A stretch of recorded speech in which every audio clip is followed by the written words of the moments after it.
Hi guys, so today I'm going to be reviewing a wee gadgety thing. I've decided I'm going to do a wee mini series of beauty gadgets, and this is the QVS Cuticle Groomer. I kind of burst into the packet because I couldn't find scissors when I bought it and wanted to use it. So this is what it looks like. So one end is the traditional kind of horsehoof orangey stick pusher, and the other end is a wee trimmer. So I'm just going to start soaking my right hand in warm water while I talk about this little gadget. So I had been going to buy a traditional cuticle nipper because my cuticles were bugging me and I wanted to work on them. And to be honest, I find cuticle nippers, like the wee plier scissor things, a little bit scary. And I did need a kind of orange stick thing for pushing them back anyway. So when I saw this on the shelf in nail things, I thought, do you know what, I'm going to try this first and see how it works out. So I got mine in Superdrug, and it's by QVS, as I said, and apparently I checked online, it's $6.99. I remember it being cheaper, but whatever. So I'm going to see if I can get this working so that we can see it on camera. I have used it before and I love it. So what I'm going to do is, I've got a black pen there and I'm going to try and use that to colour in the bit of cuticle that I'm going to sort out, just to see if that makes it easier to see on camera or not. So I'm going to have to balance my camera on my knee here because I am sitting in my bed. So I will dry off my fingers, and then, as I said, I'm going to try and colour in around my cuticle area, and we'll do 2 fingers just in case first one doesn't work.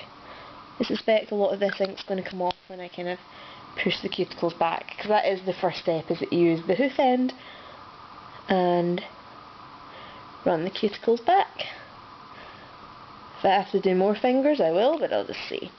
So what it is this little V-shaped thing. As you can see, it also angles upwards. So you want to have it so it's angling upwards and the V's pointing in. And there's a wee V on the inside there, and that's the bit that you line up with your cuticle, and then you push it around. And this is very awkward to do on camera. And then, as you can see, there's that little bit of cuticle skin that we coloured in black, and it's neatened up. And I'll try and do a second finger for you, see if it's more visible. This is just a really awkward angle as well to get around the camera. But again, the skin's off. I find this incredibly painless, like I do not feel a thing uncomfortable with this, and I don't find it awkward even when I have to do my dominant hand, which means my non-dominant hand will be the one working the gadget.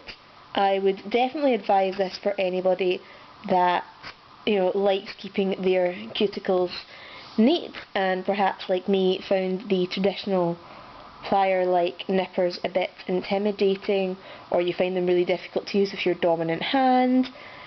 Just anything like that. As I said, I find this really easy to use, and just done that nail without pushing it back and it still worked. And yeah, I definitely think that at the end of it my cuticles look much neater. I haven't cut myself with this, I haven't been sore at the end of it, and I just find that my nails look a bit neater afterwards, with the exception of the black ink. But yeah, as you can see, nice neatly trimmed cuticles. Well, no, not as neat as I would like because I'm at a funny angle, but I definitely advise this gadget. The cuticle nippers themselves are $6.99, and then obviously you would need one of these anyway. So price wise, it's not like this is phenomenally more expensive, it's the same price. So I would definitely advise it because it does the same job, but I think it's easier and you're less likely to hurt yourself because you're obviously quite limited with where you can go with this little tiny V that you've got there. So if you guys have got any questions, please don't hesitate to leave a comment and I will get back to you. And I have a couple more gadgety things lined up at the moment that I'm going to be doing reviews for, so stay tuned.